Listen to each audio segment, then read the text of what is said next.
Гледате Еврозум. Ова издание на Еврозум го посветуваме на историското германо-француско помирување, историскиот Елисејски договор кој на овие две големи нации им помогна да ги надминат, да го надминат минатото, крвавото минато кое со векови ги оптеретуваше нивните односи и врз база на тие нови односи создадени со Елисејскиот договор да го создадат и нуклеусот од кој подоцна се разви европската конструкција. Ова е една тема, се разбира, во Еврозум. Ќе разговараме и за актуелната економска криза, кризата на еврото и се разбира диалогот кој минатата недела се одржа на високо ниво меѓу владата и Европската комисија.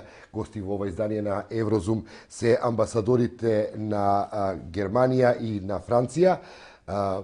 Bonjour, merci d'accueillir mon invitation de participer dans mon programme. Comme j'ai présenté devant la caméra, on va parler de l'accord d'Élysée, comment les deux grandes nations européennes ont surmonté les hypothèques historiques. И пред да го почнеме разговорот на оваа тема, јас предлагам да видиме, да се подсетиме како дојде до овој договор, кој го потпиша, кога се случи тоа и во кои околности. Векови војни, омраза, колонијални ривалства, илјадници човечки жртви не ги спречија двете европски велесили, Франција и Германија, на 22 јануари 1963 благодарение на визионерството и лидерските способности на Конрад Аденауер и Шарл де Гол да си пружат рака и да одлучат еднаш за секогаш дека мирот во нивните земји и благосостојбата на нивните народи се бескрајно поважни од траурното минато. Француско-германскиот договор, подпишан пред 48 години, попознат како Елисејски договор, ќе го отвори меѓу другото и патот за европскиот идеал на обединување. L'événement le plus important est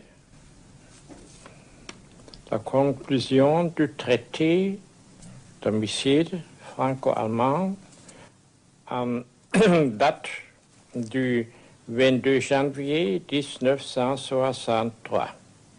Sans ce traité, il n'y a pas l'unité европеан. Денеска, полавек подоцна, работите изгледаат едноставно, но не било секогаш така. За да си подадат рака, германците и французите морале да ги стават настрана болните спомени и стереотипи од минатото. Ich glaube, es ist insgesamt immer schwierig, wenn ein Volk sich primär als Opfer sieht. Also Deutschland hatte natürlich nach dem Krieg große Verluste auch, also 25% des Staatsgebietes sind verloren gegangen. Das Land ist dann geteilt worden.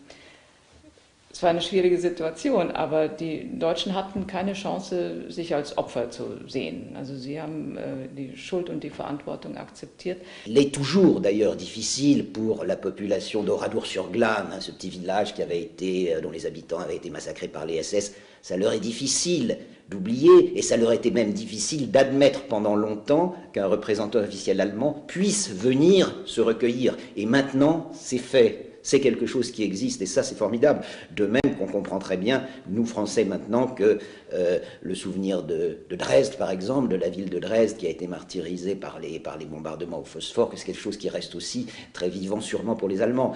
Но Елисејскиот договор не е само политички. Тој предвидува соработка на секое поле, без студентски размени, без изучување на јазикот на другиот, без културата и уметноста нема вистинско помирување. Je voudrais surtout souligner le travail de l'Office franco-allemand pour la jeunesse, auquel les jeunes gens, en nombre croissant venant d'Allemagne et de France, doivent la possibilité qui leur est offerte d'apprendre à se connaître et à se comprendre mutuellement, eux et leurs pays respectifs.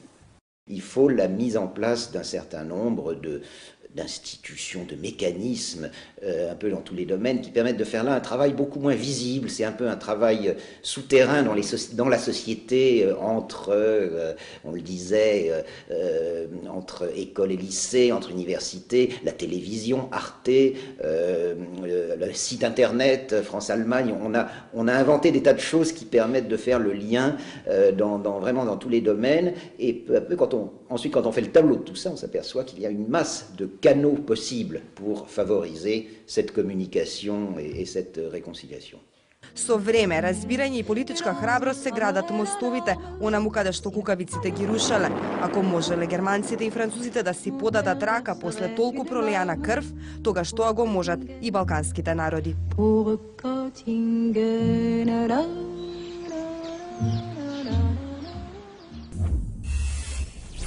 Ете, тоа беше пред 49 години кога Германија и Франција се помирија и од тогаш натаму се така наречената европска локомотива.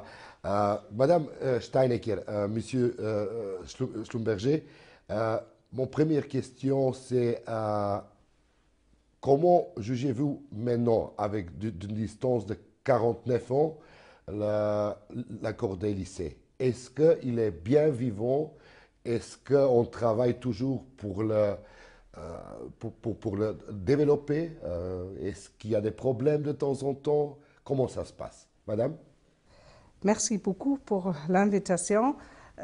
Excusez-moi, mon français naturellement n'est pas si bien comme le français de mon collègue français, mais je vais quand même essayer de dire que ce que je trouve de la réconciliation entre l'Allemagne et la France, je crois que c'était vraiment un des événements les plus importants de la période d'après-guerre. Je me souviens très bien quand le général de Gaulle a visité l'Allemagne la première fois en visite. Monsieur Schlumberger, aujourd'hui, quand on parle de relations franco-allemandes, quels sont des moments sensibles, disons? Qu'est-ce qu'il peut faire du mal aux Français si le gouvernement allemand fait quelque chose, par exemple, aujourd'hui, après 49 ans?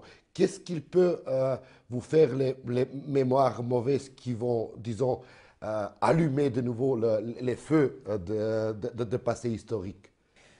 Les mauvais souvenirs peuvent toujours remonter, c'est évident dans toutes les histoires, mais justement cette période, ces décennies qui se sont passées et où il y a eu ce travail commun entre la France et l'Allemagne permettent désormais de surpasser cela. Heureusement, nous avons bénéficié, il faut le dire, d'une période qui a été plutôt calme. Nous sortions d'un siècle d'affrontements extrêmement violents, extrêmement brutaux.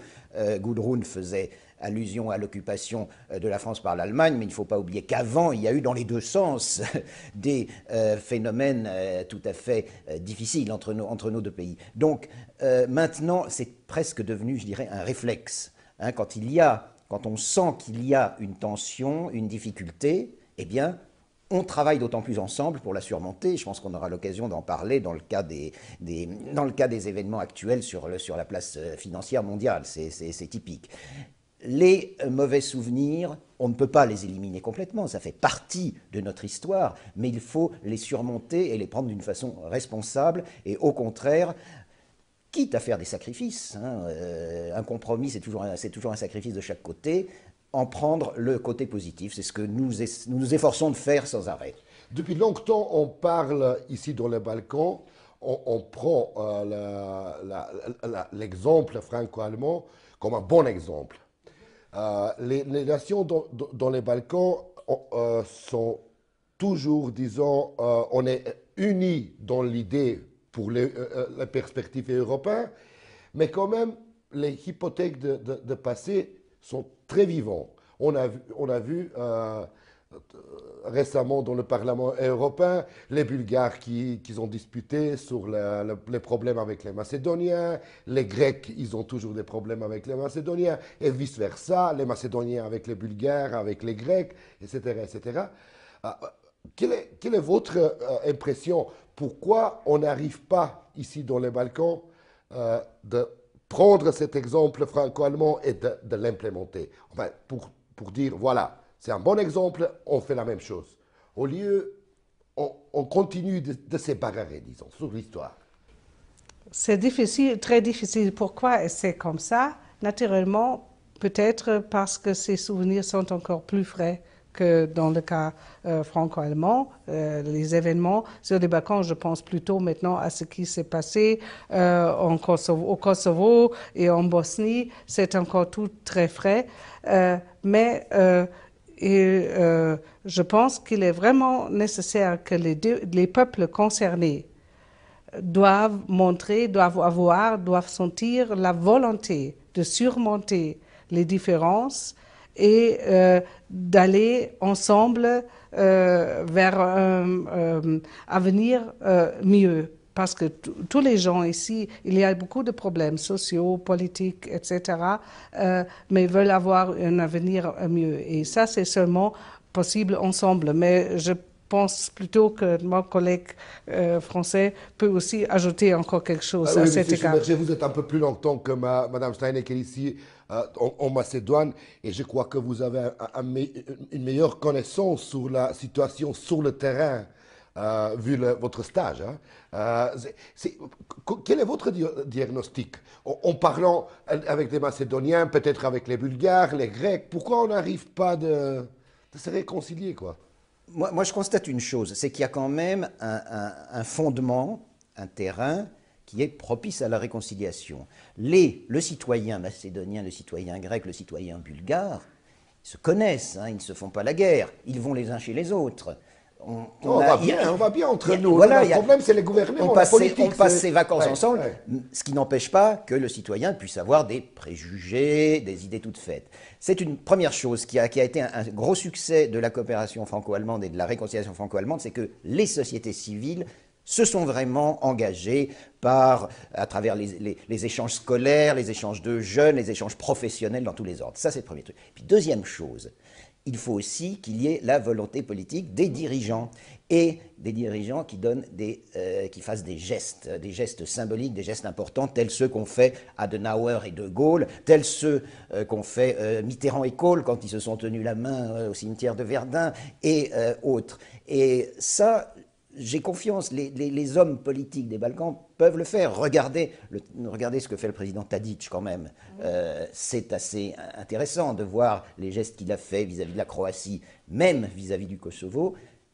Ça peut bouger grâce à ce double moteur, si vous voulez, de la population qui en elle-même, j'en suis persuadé, est tout à fait favorable, et des dirigeants politiques qui ont intérêt à faire les gestes qu'il faut pour déclencher les choses. Това беше разговорот со амбасадорите на Германија и на Франција, на повеќе теми како што слушавте. Ви благодарам за вниманието. Се гледаме другата недела во истиот термин.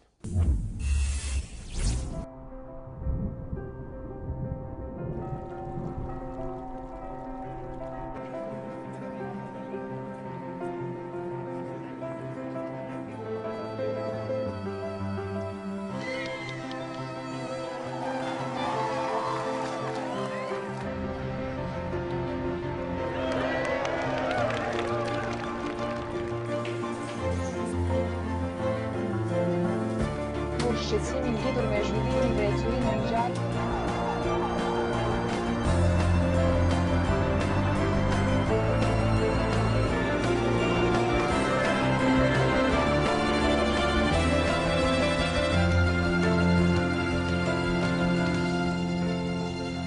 Përshëndetje.